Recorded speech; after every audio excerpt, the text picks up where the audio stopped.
Hello, ladies and gentlemen. My name is Kurt. Welcome back to Far Lands or Bust. Somebody is outside for a swim, as we heard. A little splish sploshity sploosity. Hopefully. Oh dear. Okay, let's make this quick. Got out of the way, Wolfie. I think we're fine. Yeah. Okay. Oh, it might have just been a pig. Just a pig, everybody. Just a swimming pig. But we're back. Far Lands or Bust episode. What episode is this? 291. Let's grab Wolfie. What do you keep doing overnight? Whoops, sorry. No. There we go. Your tail was at a slight downward angle. So let's make sure he's happy and healthy, and that way is west. So let us continue west as we have been for the past 291 episodes. Today is Saturday. Shh, nobody pay attention to how this is a day late. Just be cool, guys. Saturday, December. It's a day and 3 months late. September 7th, 2013. And we're continuing, as I just mentioned, to walk to the far lands in a westward direction. This is Minecraft Beta 1.7.3.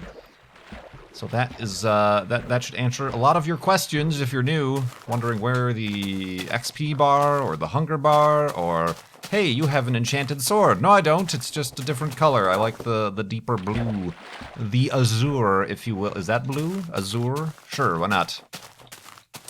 And yeah, that's the last version that has the Farland, so that's why I have yet to update and probably never will. And I'm not using the new launcher or anything. I've maintained a completely separate installation of Minecraft Beta 1.7.3, never updated. Keeping it real, yo. I should never do that again, but yeah. Walking to the Farlands, but more importantly, we're raising money for Child's Play charity over at farlandsbust.com with the donation widget and tracker on the homepage. You can track how far we are going towards this season's $100,000 goal.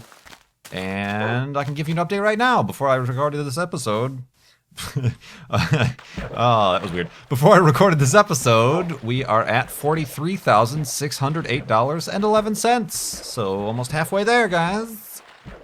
Keep going, I guess. But yeah, almost halfway there. I appreciate all the continued donations, and this episode, once again, is going to be a continuation of the previous episode's discussion, recap of my experience at PAX Prime. I was at PAX Prime in Seattle from August 29th, 30th, and then September 1st and 2nd. It was a 4-day event. If you missed the first part, go back in the playlist or the show feed to episode 290. I talk a lot about being exhausted, about it was being my first gaming convention experience, about how it seemed like there was too much time, but then again, not enough time, meeting Gavin, the Kerbal Space Program guys, Jamie from Child's Play charity, talk about some of the games, the very few games I played at PAX. And stuff like that. And sure, I think we can continue talking about that. I guess I didn't really finish this part of my notes, but I was wrapping up the games I played. Chivalry, The Crew were kind of the two quote-unquote big games I played, even though technically I think Chivalry is Torn Banner Studios. I don't think... I could be wrong, I should have looked this up, but I don't think they are associated with any major publisher. So those, but also Sky Tank, Gravity Ghost, you know, things like this that were in the indie mega booth or kind of in the hidden away indie area of PAX Expo Center. Just being there kind of made me, I don't know if inspired is the word for it, but it made me want to concentrate, perhaps give preference to the indie games on my channel, to play indie games. I also mentioned, did I talk about the panels I went to? One of the panels I tagged along with Brian to was, it wasn't a panel for me at all, really. The information wasn't there for me, but it was about how to promote your indie game, how to promote PR, advertise, get an audience for your indie game. So a lot of indie developers went there, And, you know, you might think of indie developers, Mojang, or, you know, other things like that. No, these are like single individuals or small groups of people who are building or have built a game, but they're having problems knowing what to do or getting it out there. I mean, a lot of the advice given by the people on the panel, they were all like PR people. You know, coming from web design, advertising, I took advertising courses, and even in web design ended up making a lot of connections and cross synergy with PR people.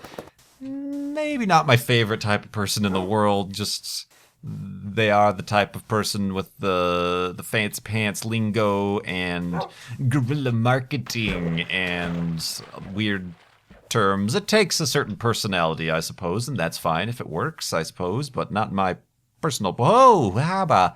Check this place out. Not my personal personality. Wow! Speaking of personality, check out this... Oh, I thought that was going to be like a big ravine. That would have been cool. I think there's a ravine there, though. I know which direction I'm going. Excuse me, squid. Cool. Wow.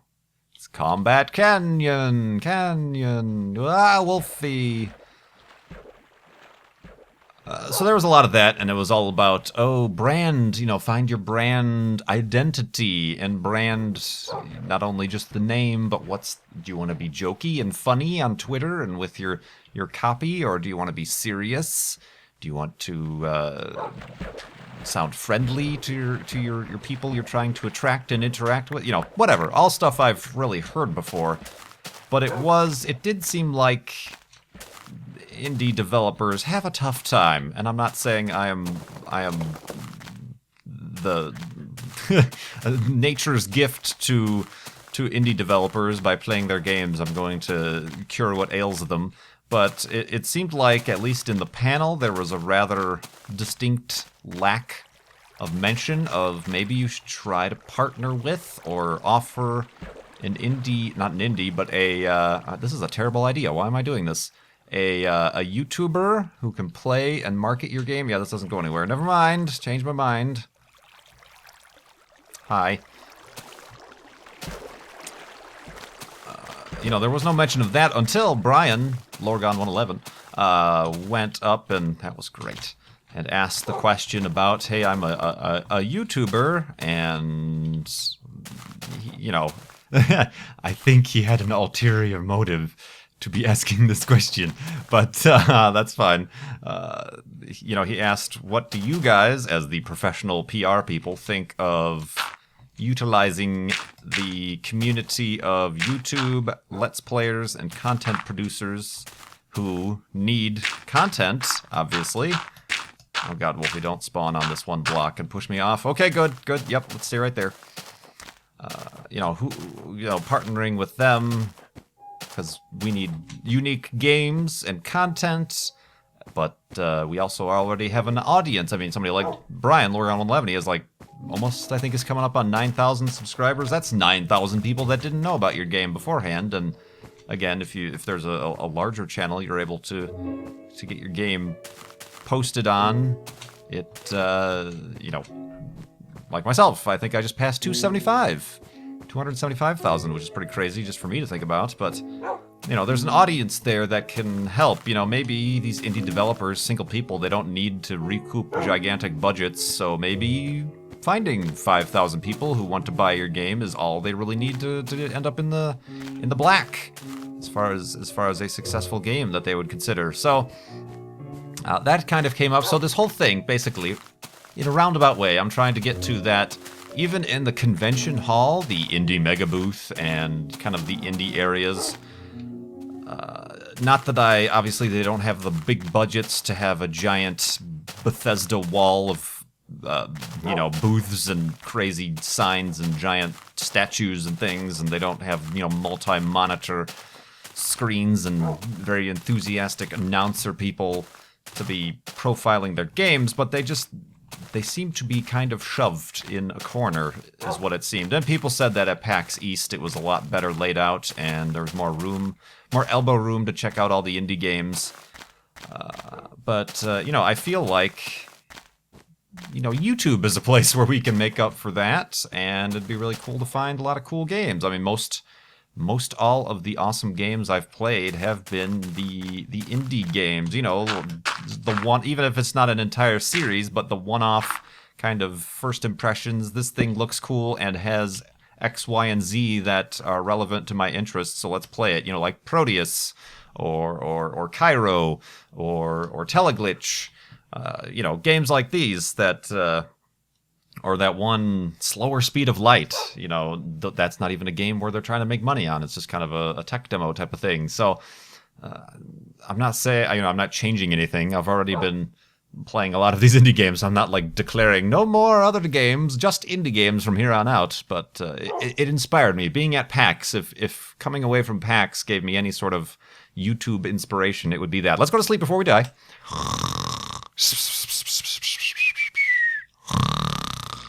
And indie gamesness, right?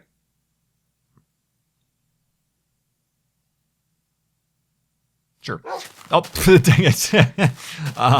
So yeah, that's kind of what I came away from that. I mean, even a game that actually seems kind of big on YouTube, like Papers, Please. Point and clicky type things aren't really my style, so I don't think I'm going to be playing Papers, Please. But it was interesting because in the indie mega booth, he was part of the mini booth, indie booth, and it was really just him, and he didn't even have like a logo printout panel thing, a header for his booth. It was basically just in plain white text and a very tiny little placard above the monitor, Papers, Please. And the developer was there, and it was just, one little computer that, Pause, I think, wanted to look at it, but he had overlooked it. He's like, I didn't see it because you're in throngs of people. You can't see what's going on. So it's just kind of stuff like that. This is another cool feature. I enjoy this. See, this is kind of what I'm talking about. A while ago, I mentioned how I would like... it caused quite a stir in the comments, how I would like water to erode things. Eroding. That's kind of what I'm talking about. That seems like that might have been a complete mountain, but this water somehow is starting to erode away at the fabric of the world here, and eventually, if we were to hang out here and keep this chunk loaded, it would continue to get deeper and deeper, and the water would continue to fall and fall, and that would be kind of a dynamic terrain generation. Hey, since you guys are working on the terrain generation for the next update, 1.7, the snapshots have started to release maybe some dynamic terrain. And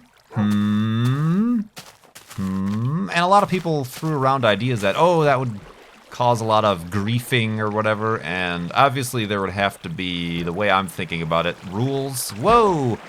Game rules associated, like maybe player-placed blocks could not be eroded by water, and not all blocks. I mean, obviously we can't have blocks being eroded down to bedrock, so say, the soft blocks like grass, sand, gravel would erode quicker.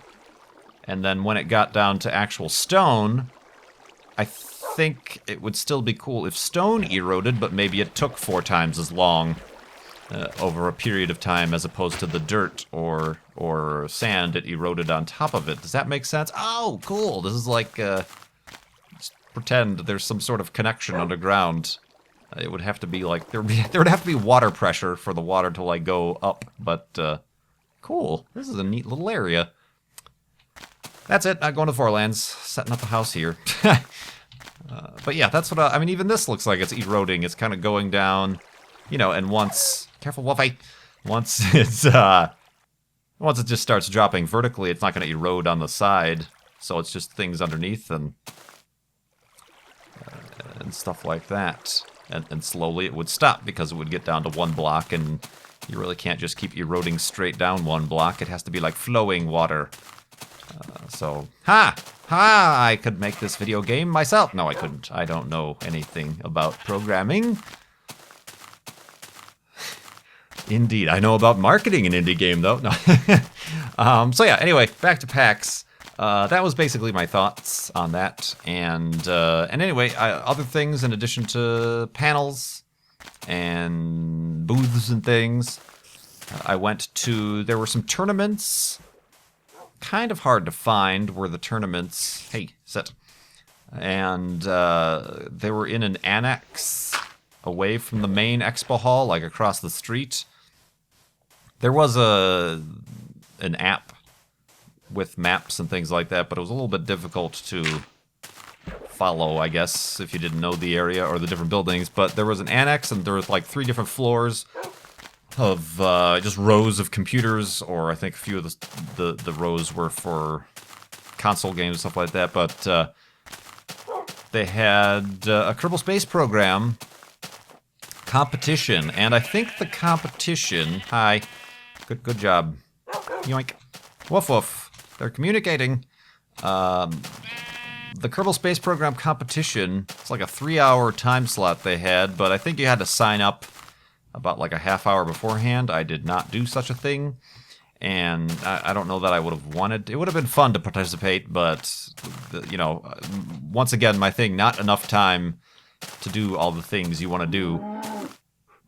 But I think, from what I heard from talking to people in the audience, is that they were given a Kerbal Space Program save that had Kerbonauts stranded orbiting the other planets. I'm not sure if it was all the other planets or certain other planets, but the goal was, I suppose, to win. You either had to be the first one to rescue them and land them safely on Kerbin, or at the end of the time, it's whoever saved the most people, the most Kerbins overall in their save file.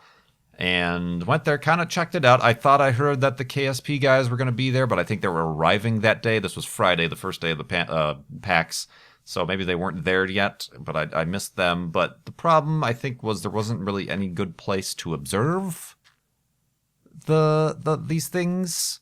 It took up the entire floor, and there were just little hallways on either side, and you would constantly get harassed. Well, it's their jobs, but the enforcers would constantly be trying to get you out of these halls because they're like, they need to leave them open for fire safety or whatever. So that was a little kind of stunk, but kind of walked around, kind of watched what people were doing. There were a lot of people playing who had obviously never played Kerbal Space Program, which is fun to see. I mean, I saw some other guy in another window behind Kerbal Space Program. He had opened the KSP wiki, and he was looking at things like orbital changes and changing the you know, orbits and, you know, burns and things like that. So, you know, hopefully people had fun with that, but I don't know why I did that. I have an overabundance of excess sticks. But yeah, check that out. And a couple rows away, as I was watching, there was somebody facing in my direction who I saw had a Farlands of Us shirt on. So I'm like, haha, hat tip to you, good sir. And turns out, in the end, that was the guy who won. That was, he ended up DMing me on, not a DMing, but messaging me on Twitter, replying. I don't know what that's called. And what was your name? Nate_072 ended up winning. He won a Razer headset, which is actually the headset I used to record with in the beginning. The Razer Carcarius, or whatever the heck it's called. And a cool 3D printed Kerbonaut, which is really cool. So congrats, Nate! Farlander wins, takes home the prize for Kerbal Space Program. And so that was cool to hear. How much time do we got? Yeah, no, what? I'm gonna actually leave this. Spoiler alert, but if you check out the Mindcrack podcast on youtube.com/mindcracknetwork, goes live on Sunday, perhaps we kind of have our own little PAX recap there, and I have a story, kind of a funny story. I don't know if I told it very well, but funny story of something that happened with a fan at the Kerbal Space Program tournament while we were watching. So check out the neighbors coming home. No, the podcast, Mindcrack podcast. So let's check that out tomorrow. And there's a little story with that. But then also, the KSP people also did, and I missed this. I missed their tweets again. Not enough time. Too much time. they were at. It was Chad and Felipe were at the Twitch TV booth in the expo hall, and they were live streaming for a couple hours. Kerbal Space Program live on Twitch, but also obviously live there in the expo hall. That would have been cool to see. That bums me out, but yeah, it's one of those things that there's no schedule for that. They happen to be there. I guess Twitch invited them. They were kind of on a media frenzy, like they had. He said, I got a chance after their panel to talk to Chad, who's C7, and he said, they've been. Ow! How did that happen? Oh, the block is missing. And careful, Wolfie, careful, Wolfie, careful, Wolfie. He jumps. That's his problem. He jubilantly jumps off of cliffs. He said they had meetings, with press. You have a press pass. I guess you get access to developers and things like that. So they were running all around. And it was kind of a whirlwind. They really didn't get to see any of the expo themselves. They were there as features, I guess. So, but yeah, I eventually did get to meet them after their panel. Their panel was on Monday, and it was about letting not viewers, but gamers write their own stories. The importance of letting gamers write their own stories in your video game. And they were also with, I should have took down his name. Who is the DayZ developer? That was a really good panel. I really enjoyed that one. It was, it kind of, let me go to sleep and I'll talk about that panel. And God, I still have a lot. Why? The days are going much faster. Too much time, not enough time in Farlands of Bust. Yeah, there's plenty of time in Farlands of Bust, actually. Let's go to sleep.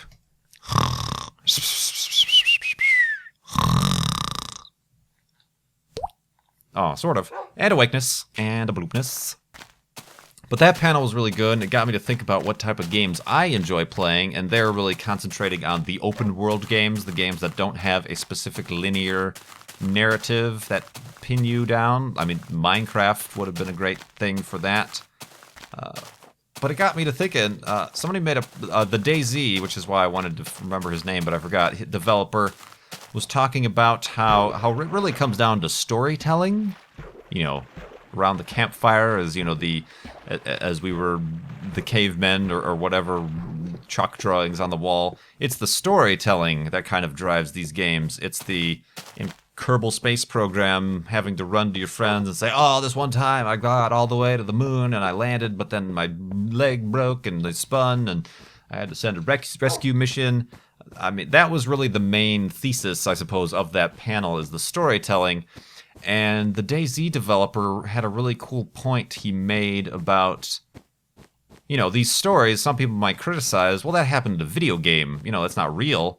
And he's like, you know what? These experiences are real, especially when they're your own experience, like that come from being in an open world or sandbox game. I think I mentioned before, playing like Tomb Raider or something like that, you have an experience. It's usually the same scripted experience that everybody else who played that game had, but these experiences are just as real as any other experience. And he was saying how he's actually in real life been in life or death situations. He climbed Mount Everest, the DayZ developer. And he's like, some of his experiences in playing DayZ or Kerbal Space Program or other games like this are even more intense or real than those experiences were. So these are just because they don't happen in our physical meat space doesn't mean that they aren't real experiences. And that's something that really hit home to me as somebody who maybe doesn't leave the house as much as he should. I do, but maybe not as much as he should. Not that it's like saying, no, just because you're, these are real experiences. Not like that, but it certainly is reassuring, I suppose. And it is like, yeah, I feel that way too, but I've never really thought to put it into words. So that was kind of really another cool point that I got out of that talk. But that was a really good panel indeed. And I think I could see that type of topic being expanded upon. Look at this crazy tree. It's just all the way down to the ground.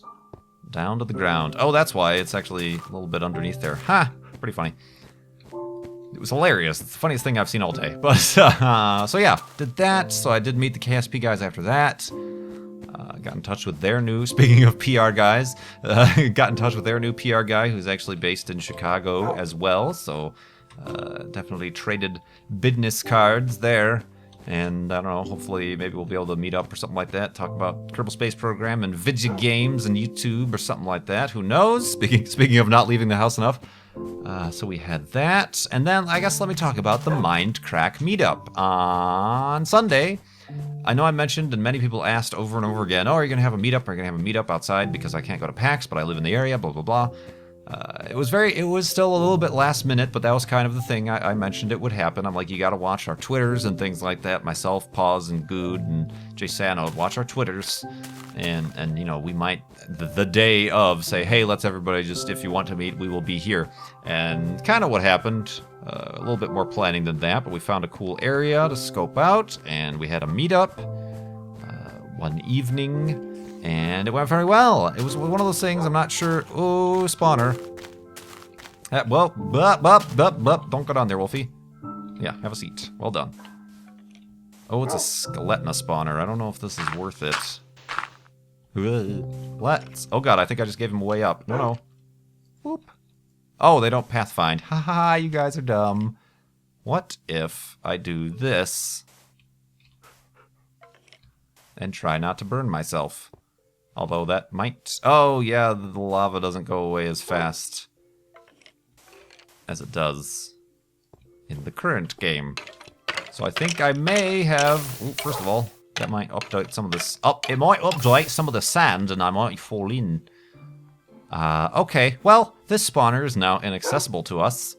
So, that's where that is. I suppose maybe I could dig down to it and access the chests from here. Oh. Maybe not. Click, click, click. Come on. Oh, the black box selection is way off. I can't do anything fancy with this.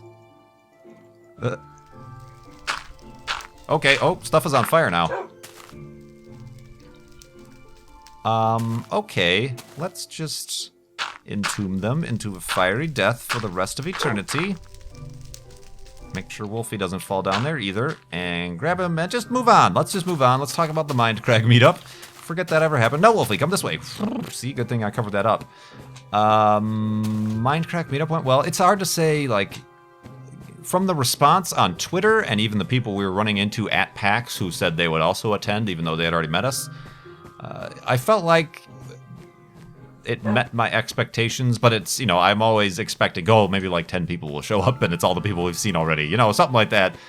Either just based on it being last minute or not that many people being in the area, but we had, I'd say, 60, 70 people maybe. People came in and out. We were there for a little bit over an hour. So that was cool. That was very cool to see everybody. Yeah, it's crazy. And it, you know, I wish we could do that in every single city, I suppose, but that would just simply not work because then we would make no more videos and then we would have no fans to meet. So there's kind of a flippy-floppy with that, but I'm glad since we were there that we were able to do that. It was fun.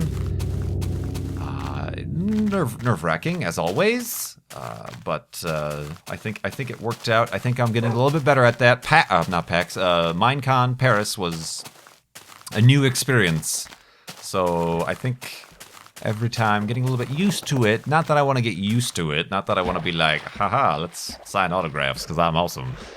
You know, I'm never going to be used to that sort of thing, but still enjoyable to be able to kind of say thank you in person to some people. Although, in general, everybody, each and every one of you watching who support and are nice and to a greater extent support Child's Play charity or just spread the word or just enjoy our videos, mine or the other Mindcrackers or anybody who's on YouTube here, I thank you personally now in absence of being able to thank you in person.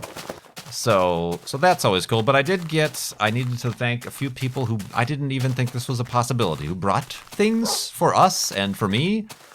From Dennis. Dennis came with a little paper bag, a shopping bag, just handed me the whole bag, and inside, Dennis got me this like case of gluten-free cookies, like a little, little assorted pastry cookie type situation things. Also got me included in there gluten-free pumpkin bread and coffee. Coffee from Stumptown Coffee. It's, you know, I know Seattle is kind of the Starbucks town, but it's kind of funny how everybody who actually lives in Seattle really doesn't like Starbucks. So I'm like, yes, it's got me new coffee. So thank you very much, Dennis. We went out to dinner that evening, and at the end, I opened up the tray of gluten-free cookie things, and we had some there, but I did have some that I ended up bringing home as well. So thank you very much, Dennis. From Keisha McCain on Reddit brought us a bunch of little sewn plushy type keychains, and mine she got for me, it was a compass. It took me a while to figure out. You know, I was looking at it upside down, so it didn't really make any sense. But it's a compass, and on the back it says Flob. A little plushy keychain, so thank you very much for that. Oh, careful, Wolfie. And Kendra, earlier at PAX, and you guys probably saw these if you follow Good on Twitter, he took a picture, brought us plushies, like actual, like these could be marketed and sold in Toys R Us plushies. And of my character with the 3D glasses, and you know that's kind of a crummy way to look at it. You know, the doctor here with the red shoes and the 3D glasses, very very cute plushies. Oh, that doesn't work either. And got Paws a Pawsicorn. She made, sewed, created with her own hands Pawsicorn, and gave Good lawyer Good in the suit. And Jay Sano, your standard Jay Sano. It's a unit of measurement. And so that was really awesome. I also, and I forgot your name, but they were out of those little fuse beads at the Minecraft tournament we ran into. And she made little cube, mob heads, and gave like a creeper to Paws, I believe. And I got a skeleton. And she said the reason she gave me the skeleton is because... Why did she give me the skeleton? In UHC, there was the dive-bombing suicidal skeleton. She thought that was really funny. And I did like the slow-motion replay of the skeleton that shot me, and then fell into lava in a UHC. So that was cool. And last but not least, again, names. Met so many people, so many names. But Aaron or Emily, a short E name, got me a gluten-free cookie, chocolate chip cookie from the Cookie Brigade. The Cookie Brigade is a group of people who exchange at different PAXs, like in the lines. They walk up and down the lines for panels and things. They exchange Child's Play charity donations for cookies. They do not sell the cookies. They exchange them for donations, is how that cookie crumbles. And she ended up finding somebody who had the gluten-free variety and got one for me. And I personally enjoyed that as my own dessert on that day we were out for dinner, because at the place we went to, there were not that many gluten-free options. I had like fruit and cheese and a little bit of salad, and I took a chance with some of the dressing. But it turned out all right. But yes, the cookie was much appreciated. She's like, you don't have to eat it. And I ate the cookie. It was a very good gluten-free cookie. And I apologize for not remembering those last two names. But again, that totally unexpected. If we have meetups at Minecon or anywhere else, you seriously do not bother. I mean, it's appreciated, but I don't want it to be a thing. It's one of the reasons I didn't ever, and probably won't ever, open up a what's it called, PO box or anything like that. Is because I don't. I believe we are even Stevens as it is. I get to have fun making these videos, and you get to enjoy them and support the channel by clicking like. Segue. Clicking like and checking out my other series and supporting Child's Play charity. Another segue, double segue, all across the sky. It's so magical. At farlandsofbus.com, you can donate to Child's Play charity, and we're helping get boys... Bleh. Take two. We're trying to get toys, books, and games to kids in hospitals around the world. Some of them are boys, some of them are girls. It doesn't matter. It's just that we're trying to help them out in hospitals around the world, and that's what Child's Play charity does. Great cause. I still have a few things, but I guess less PAX related. I want to talk a little bit. We played Cards Against Humanity. I have brief thoughts about that, and then just about Seattle in general. It was a trip. It was a trip out and about, so I suppose I should give an opinion about the area. So that could just follow up in the next episode of Farlands Bust, hopefully on Monday, and then I'll get back to answering questions that were given with donations to Child's Play Charity at farlandsbust.com. I do appreciate it. Thank you so much for watching. My name is Kurt. I will see you next time.